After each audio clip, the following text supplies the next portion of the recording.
The lecture hall smelled like ozone and arrogance. Elena Cross sat in the back rows, slouched just enough to appear disinterested but not enough to draw attention. Around her, 200 cadets from 17 different species filled the tiered seats of the Voltorian Military Academy's main auditorium. Most ignored her. The few who noticed shot looks ranging from pity to contempt. Humans were still new to the Galactic Coalition. 3 years since first contact, 2 years since the treaty, 1 year since they started accepting human applicants to their prestigious institutions. Elena was one of 12 humans accepted into the Academy this cycle. The others had already washed out. She was determined to be the first to graduate, even if it killed her to play stupid. The Battle of Kronos Ridge demonstrates the critical importance of high ground advantage in orbital assault scenarios, Commander Vexus announced from the holographic podium. His scales shimmered blue and silver under the lights, matching his self-satisfied expression. Notice how the Vexian fleet commander positioned his dreadnoughts in geosynchronous orbit above the enemy supply lines. Textbook execution. Elena bit her tongue. The Battle of Kronos Ridge had been a massacre. 16,000 lives lost because some glory-hungry admiral wanted his name in history books. She had watched the actual tactical breakdowns. The Vexian commander had been an idiot. Miss Cross, Vexus called out, making her name sound like an insult. Perhaps you can enlighten us with the human perspective on orbital warfare. I understand your species only recently discovered faster-than-light travel. Snickers rippled through the hall. Elena looked up slowly, meeting his reptilian gaze with practiced innocence. I would not presume to add anything to your expertise, Commander, she replied evenly. My understanding of tactical theory is rudimentary at best. More laughter. Vexus preened, his crest flaring with satisfaction. Indeed. Well, perhaps you will learn something today. Elena returned her attention to her datapad, pretending to take notes while actually reading a novel. It was the same performance she gave in every class.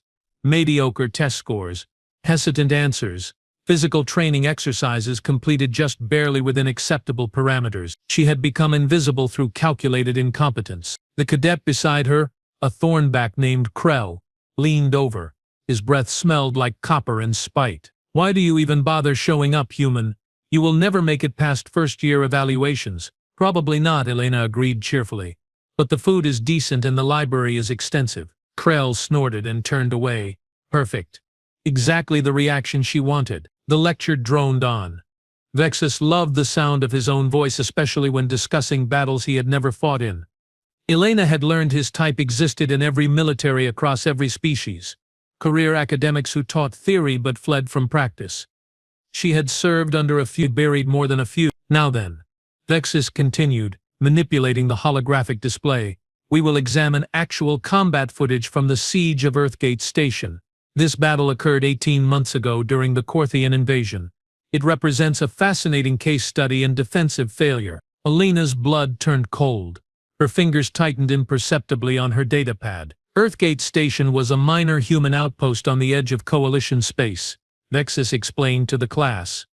When the Korthian fleet arrived with 40 capital ships, the station commander chose to engage rather than retreat, a foolish decision that cost 3,000 human lives and resulted in the station's destruction. The hologram shifted, displaying a tactical overview of the battle. Elena recognized every detail: the orbital platform, the incoming attack vectors, the impossible odds. She had been there. She had given those orders. The human commander was clearly incompetent, Vexus declared.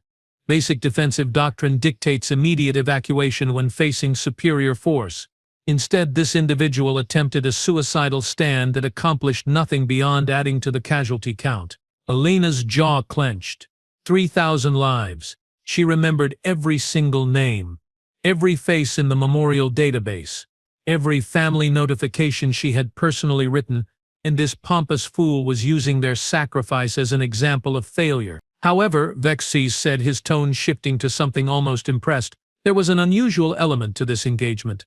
The station managed to delay the Korthian fleet for 47 hours before falling.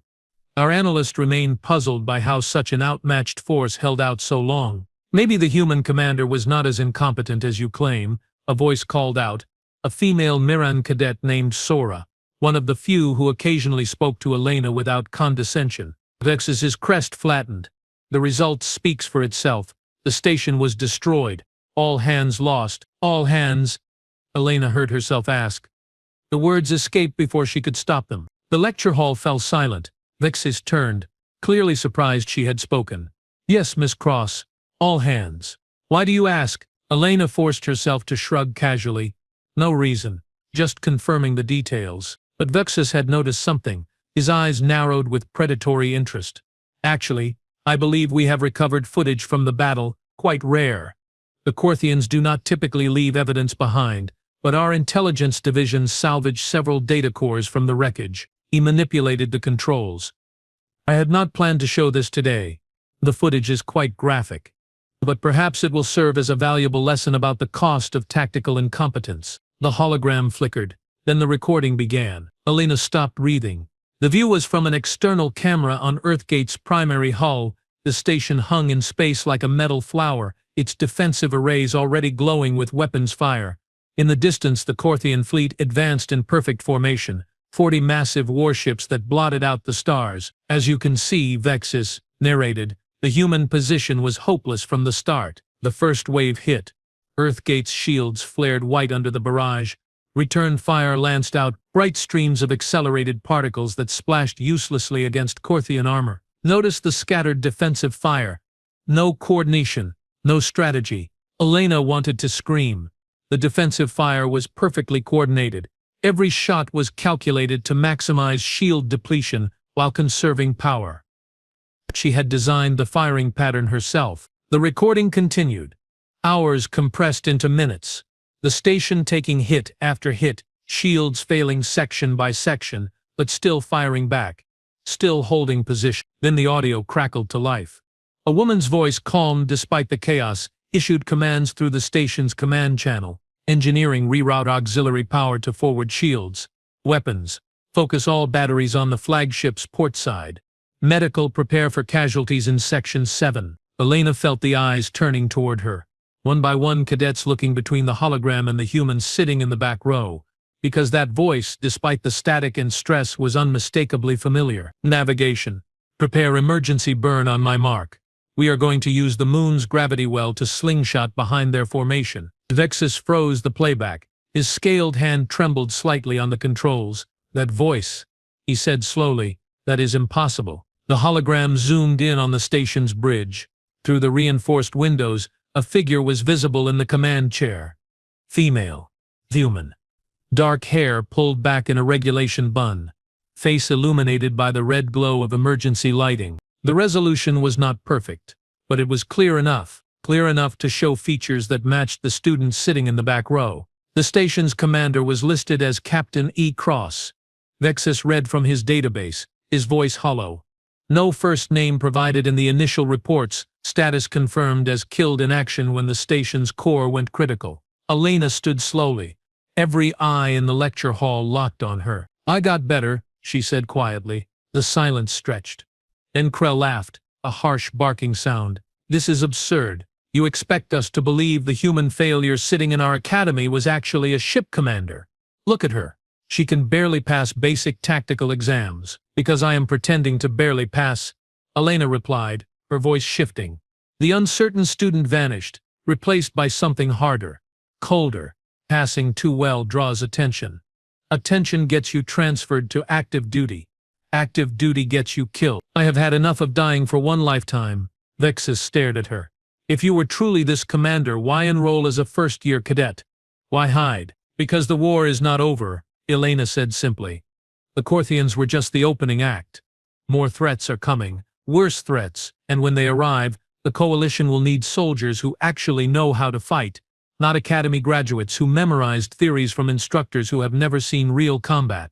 She walked down the steps toward the holographic display, her boots echoing in the deadly quiet hall. You called Earthgate a failure, Commander Vexis. You said I accomplished nothing, so let me correct your incomplete record. She gestured at the frozen image. That suicidal stand you mocked. It delayed the Corthian fleet for 47 hours, that allowed coalition reinforcements to reach the Meridian colonies. 3 billion lives saved because 3,000 were willing to die. Elena reached the hologram and manipulated the controls, fast-forwarding the recording. We knew we could not win. We knew the station would fall, but we also knew every minute we held mattered. So we fought, not because we were incompetent, not because we were reckless, but because Zetem's survival is not about living through the battle. Sometimes it is about buying time for others to live. The recording showed the final moments. The station breaking apart.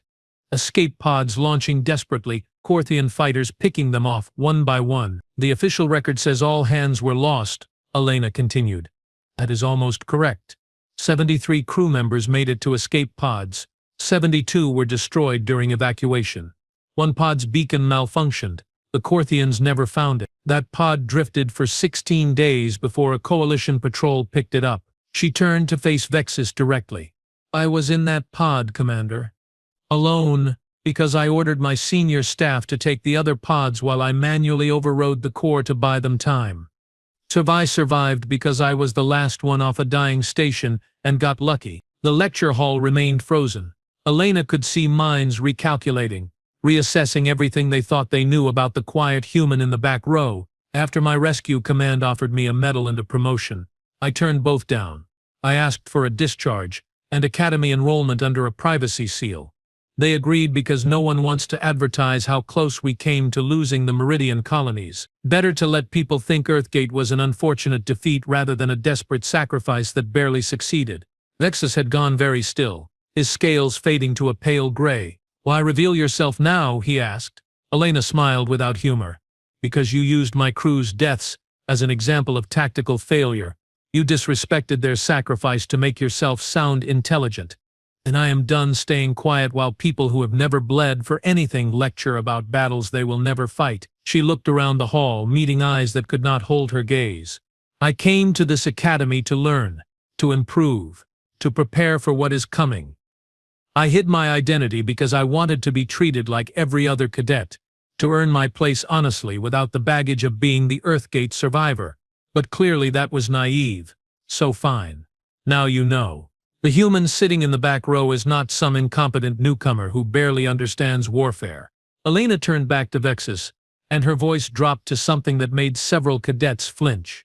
I am the woman who held off 40 Korthian capital ships with a mining station and 3,000 volunteers. I am the commander who bought 3 billion people another day to live, and I am done pretending to be less than I am to make you comfortable. The playback resumed on its own. On screen, Earthgate Station's core finally detonated, a miniature sun that consumed everything within 10,000 kilometers. The shockwave caught the Korthian flagship, crippling its engines just long enough for coalition reinforcements to arrive and finish the job. Elena watched her own destruction play out in holographic light. So yes, Commander Vexus, she said softly. I was there. I gave those orders. I lost those people. And if you ever use their deaths as an example of failure again, I will show you exactly what 3,000 humans accomplished in their final 47 hours. The recording ended. The hologram faded to black. In the darkness before the lights rose, Elena heard footsteps. Running footsteps. Multiple cadets fleeing the hall, unable to process what they had just witnessed. When illumination returned, Vexus stood alone at the podium, looking like he had aged 10 years in 10 minutes. And in the back row, Krell sat frozen, his earlier contempt replaced by something between terror and awe. Elena climbed the steps back to her seat, collected her datapad, and walked toward the exit. Class dismissed, Vexus whispered behind her. But as Elena reached the door, it slid open to reveal 3 figures in Coalition Military Command uniforms, 2 admirals and a general, their faces grim. Captain Cross, the general said formally, we need to talk. Elena's blood went cold. Not Captain. Not anymore. I am just a cadet now, General Stone. Not since the moment that recording started playing, Stone replied. The privacy seal is broken. Command knows. The media will know within hours. And more importantly, he handed her a datapad. Elena read the first line, and felt her world shift. Korthian fleet detected at the outer markers. 400 ships. They are coming for Earth itself. The general's expression was haunted. We need the woman who held Earthgate. We need her now. Because this time, there is no mining station to sacrifice. This time, if we fail, humanity is extinct. Elena stared at the tactical display on the datapad. 400 ships. 10 times what hit Earthgate. Behind her, she heard gasps as other cadets saw the news breaking on their own devices. The whispers started immediately. And Elena Cross, the student who had hidden in the back row for 6 months, felt the weight of 3,000 ghosts settling on her shoulders once more. The Tactical Operations Center buzzed with controlled chaos. Elena stood at the central holotable, watching 400 red icons advance toward Earth's orbit with the inevitability of a death sentence. Around her, admirals and generals argued strategies that all ended the same way. Total annihilation. We have 200 operational ships, Admiral Chen reported, her voice tight. The Corthians have learned from Earthgate. They are coming with overwhelming force this time. Then we make them pay for every kilometer, General Stone growled. With what?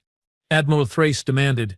Even if we mobilized every defense platform, every frigate, every damn shuttle with a weapon mount, we are still outnumbered 2-to-1 by ships that outclass our entire fleet. Elena said nothing.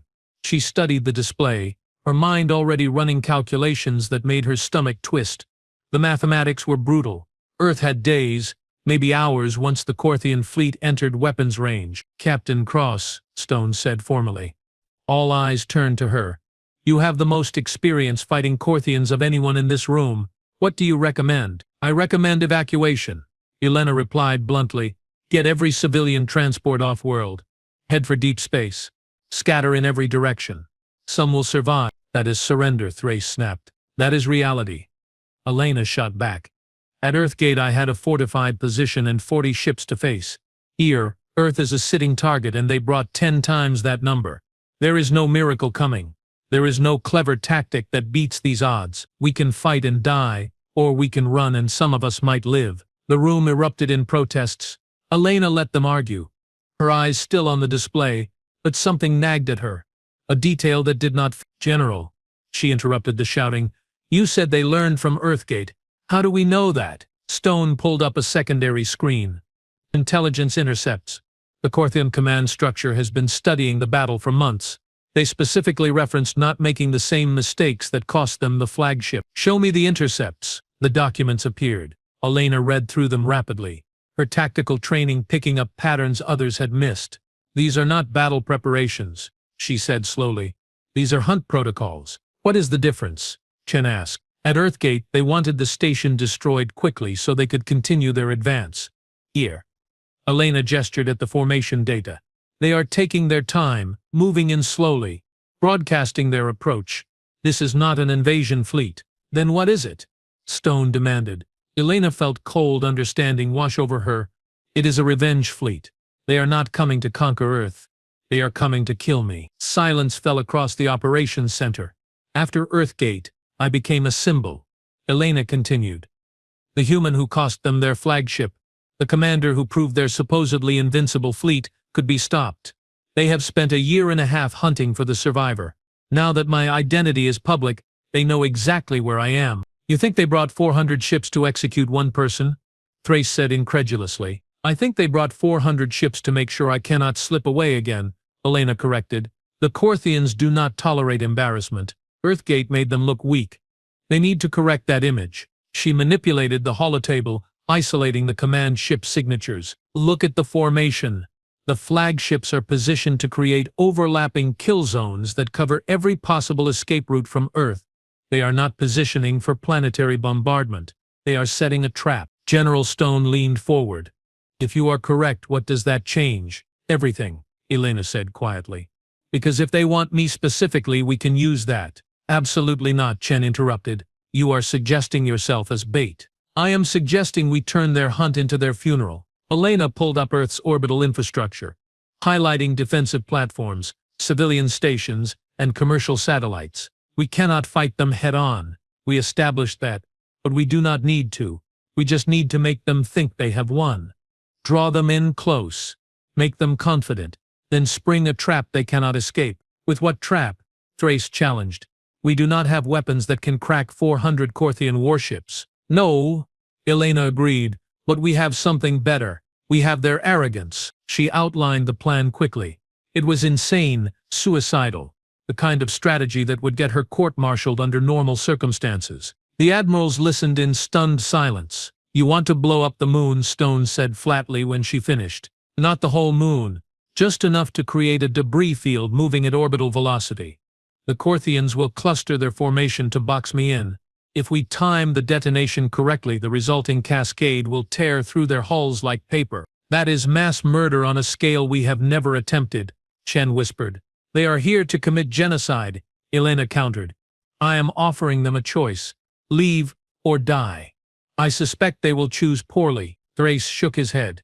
Even if your mathematics work, even if we could somehow rig the moon with enough explosives, you would need to survive long enough to lure them into position. In what ship? They will obliterate anything we send out. Elena smiled grimly. Then we do not send a ship. We send me alone in an escape pod broadcasting my identity beacon, make them think I am running, make them chase, and when they are perfectly positioned, you detonate the moon with yourself in the blast radius. Stone finished. You will not survive that. Probably not, Elena admitted. But 3 billion people will. Same math as Earthgate. Better ratio. Honestly. The room exploded in arguments. Elena tuned them out, already running simulations on the tactical display. The numbers were tight, but they worked. Barely. If everything went perfectly. If the Corthians behaved exactly as predicted. If her pod could survive long enough in the debris field to trigger the detonation. Too many ifs. But it was the only plan that had any chance at all. No, General Stone said finally, his voice cutting through the chaos. Absolutely not. We are not sacrificing the Earthgate survivor on a plan with a 0% chance of extraction. You do not have anyone else who can pull this off. Elena replied calmly. Then we find another way. There is no other way, General. You know it. I know it. Everyone in this room knows it. We can waste time pretending otherwise, or we can save our planet. Choose. Stone stared at her for a long moment. Then he turned to the assembled officers. Clear the room. Admiral Chen, Thrace, stay. Everyone else, out. Now. The operations center emptied quickly. When only the 4 of them remained, Stone approached Elena directly. I knew your father, he said quietly. Served with him before first contact. He was a good man, made me promise if anything happened to him I would look out for you. He died when I was 12, Elena replied. You have kept that promise long enough. That is not how promises work, Captain. You cannot just release me from an oath because it is convenient. Elena met his eyes. Then honor the spirit of that promise. My father taught me that some things are worth dying for. Home, family, humanity. This is all 3. He also taught you that some things are worth living for. Stone countered. And I will live through this? Elena lied. They both knew it was a lie, but lies were sometimes kinder than truth. Chen stepped forward. If we do this, and I am not saying we should, but if we do, we need time to rig the lunar surface with enough explosives. That means buying at least 48 hours. I can buy you 48 hours, Elena confirmed. How? Thrace demanded. The same way I bought 47 at Earthgate. By making them believe they are winning right up until the moment they realize they have already lost. She pulled up a detailed schematic. I will take a pod out, broadcast a distress signal claiming engine failure. Make it look like I am stranded. They will swarm in, confident they have me trapped. While they position for the kill, your teams plant the charges. When they are perfectly clustered, boom. Thrace finished grimly. Boom, Elena agreed. Stone paced away, hands clasped behind his back. This is madness. This is war. Elena corrected. War is madness with better planning. The political fallout will be catastrophic. Destroying our own moon? The environmental consequences alone will be handled by the billions of people who survive because we gave them a future. Elena interrupted. Dead planets do not worry about tides, General. Let the living argue about consequences. Our job is to make sure there are enough humans left to have that argument. Chen pulled up environmental impact models. She is right. If we do nothing, the Corthians torch the planet and the moon is irrelevant. If we do this, we trade lunar stability for continued existence. The math favors her plan. I hate the math, Stone muttered, but his resistance was crumbling. They all heard it. We have hours, Elena pressed. Make the call. The general looked at each of them in turn. 3 officers waiting for an order that would either save humanity or destroy it. Prep the lunar demolition teams, he said finally. Admiral Chen, scramble every engineering crew we have. I want shaped charges placed at optimal fracture points. Admiral Thrace, prepare evacuation protocols in case this goes wrong. And Captain Cross, Elena stood at attention. Try not to die, Stone said quietly. Your father would haunt me if I let that happen. I will do my best, sir. 6 hours later, Elena sat alone in an escape pod barely larger than a coffin, watching Earth shrink in her viewport. The pod's distress beacon screamed into the void, broadcasting her name and position to every ship within light years, including 400 Korthian warships that had just altered course directly toward her. Beacon is working, Chen's voice crackled through the comm. They are converging on your position. Demolition teams report 60% completion on the charges. Tell them to work faster. Elena replied, watching the red icons swarm closer on her tactical display. You could still abort, get back here before their weapons range, and waste 6 hours of prep work. Not a chance. Elena, Chen's voice softened. You do not have to do this. Yeah, I really do. The first Korthian ships entered visual range. Massive dreadnoughts that made her pod look like a pebble facing avalanches. Their weapon ports glowed with charging energy. They are hailing you, Chen reported. Audio only. Put them through. Static hissed.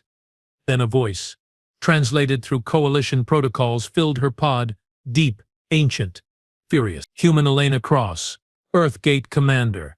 We have hunted you across the stars. You humiliated our fleet, killed our admiral, escaped justice. No more running, no more hiding. You die here. Today, slowly. We will broadcast your execution across the galaxy as a lesson. Elena activated her own comm. Korthian Fleet Commander, this is Captain Elena Cross. I have a counter-offer. Turn around, leave this system. Forget revenge, live to fight another day. Laughter echoed through the channel. You sit in an escape pod with no weapons, no support, no hope. What leverage do you possibly believe you possess? The same leverage I had at Earthgate. Elena replied. Knowledge. I know something you do not. What knowledge could a trapped animal offer? Elena smiled. I know you are already dead.